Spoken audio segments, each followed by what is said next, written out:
അസ്സലാമലൈക്കും. എൻ്റെ കൂട്ടുകാർക്ക് എല്ലാവർക്കും നമസ്കാരം. ഇന്ന് തയ്യാറാക്കാൻ പോണ എന്താണെന്നറിയോ? 10 കിലോയിലുള്ള 65.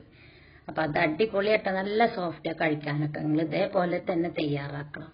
അപ്പം അതിന് ചിക്കനെ ഒരു അരമണിക്കൂർ മുന്നേ തന്നെ കഴുകി വാര വെച്ചിട്ട് വെള്ളമൊക്കെ വാർന്ന് പോയിട്ടിരിക്കും, റെഡി ആയിട്ടിരിക്കുന്നുണ്ട്.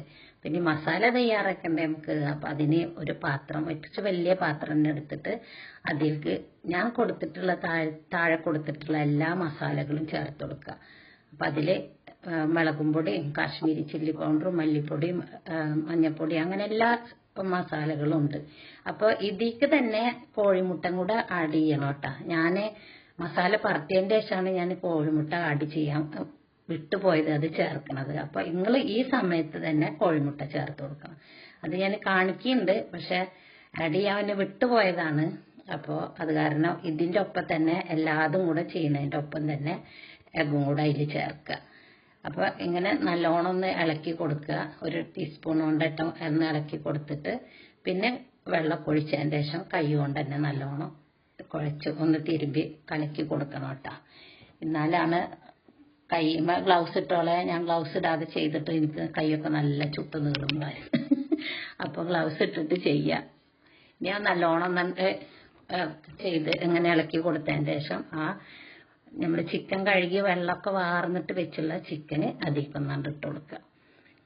കണ്ടില്ലേ, നല്ല വെള്ളം പോയിട്ട് ഇനി ആ ചിക്കനും കൂടെ ഇട്ട് കൊടുത്തിട്ട് നല്ലോണം കുഴച്ചെടുക്കുക. അപ്പോൾ ഒക്കെ നല്ലോണം ഇപ്പോഴേ ഞാൻ കോഴിമുട്ട ആഡ് ചെയ്തത്, അത് വിട്ടുപോയ കാരണമാണ്. ഇപ്പോൾ നിങ്ങൾ ആദ്യം തന്നെ ആ മസാലയൊക്കെ തന്നെ ചെയ്ത് കൊടുക്കുക. എന്നിട്ട് ഒരു അരമണിക്കൂർ റെസ്റ്റ് ചെയ്യാൻ വെച്ചതിന് ശേഷം ഇനി നമുക്കത് പൊരിച്ചെടുക്കാം. അപ്പോൾ അതിനാദ്യം ഞാൻ പച്ചമുളകും വേപ്പലി ഉണങ്ങിയ മുളകൊക്കെ ഉണ്ടായിരുന്നു, അതൊക്കെ ഒന്ന് വറുത്ത് കോരിയിട്ട് ഇങ്ങോട്ട് മാറ്റി വെക്കേണ്ട ഒരു പാത്രത്തേക്ക്. അതിൻ്റെ ശേഷം ചിക്കന് കുറേശ്ശായിട്ടിട്ട് അതിലേക്ക് പൊരിച്ചിട്ട് അത് കോരിയെടുക്കുക.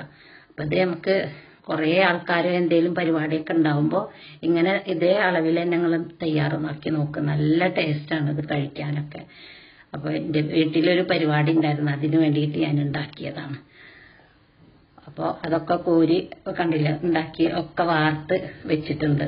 ഇനി അതിലേക്ക് ഗാർണിഷ് ചെയ്യാൻ വേണ്ടിയിട്ട് നമ്മൾ നേരത്തെ വറുത്ത് കോരി വെച്ച വേപ്പലയും ഉണങ്ങിയ മുളകും പച്ചമുളകൊക്കെ കൂടെ ഇട്ട് കുറച്ച് മല്ലിയില അതിൻ്റെ മുകളിൽ വെതറി കൊടുക്കുക.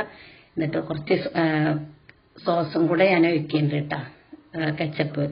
അതും കൂടെ ഒഴിച്ച് കൊടുത്തിട്ട് ഒരു 5 മിനിറ്റ് ചെറിയ തീയിലങ്ങനെ വെച്ച് കൊടുക്കുക. അപ്പം റെഡിയായി. അപ്പം എല്ലാവരും ഇതേപോലെ തന്നെ ഉണ്ടാക്കണം.